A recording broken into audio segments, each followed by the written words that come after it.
Դերսիմի ջարդերի համար ներողություն խնդրելիս Թուրքիայի վարչապետ Էրդողանը անկեղծ չէ, համոզված է թուրքագետ Անուշ Հովհաննիսյանը։ Փարիսեությունը, որովհետև հենց հիմա, երբ նա ներողություն է խնդրում ալևիներից, ահավոր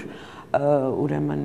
ճնշումներ են գործադրվում ամբողջ Թուրքիայի տարածքում։ Էրդողանը ներողություն է խնդրել 1938-39 թվականներին Քեմալ Աթաթուրքի կողմից Դերսիմում ալևի քրդերի ապստամբությունը դաժանաբար ճնշելու համար։ Այս գործողությունների արդյունքում սպանվեց շուրջ 15000 մարդ։ Թուրքագետի խոսքերով Էրդողանի կառավարությունը այս քայլով փորձում է վարկաբեկել իր ընդդիմությանը։ Ըստ Տիկին Հովհաննիսյանի, Թուրքիայի իշխող կուսակցությունը միաժամանակ փորձում է սեպ խրել Դերսիմի ալևիների եւ երկրի այլ հատվածներում բնակվող քրդերի միջև։ Փաստորեն նա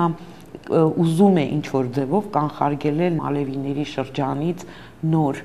զինվորականների հավաքագրումը PKK-ին։ Իսկ արդյոք այս հայտարարությունը չի նշանակում, որ Անկարան պատրաստվում է վերջապես անդրադառնալ իր պատմության ամենամռայլ էջերին եւ ճանաչել հայոց ցեղասպանությունը։ Այսօրվա Թուրքիայի հասարակությունը ինքը պատրաստ չի ընդունել նման որոշումներ, նման քննարկումներ ադեկվատ ձևով։ Հակոբ Կարապետյան, Արամ Մնացականյան, IPV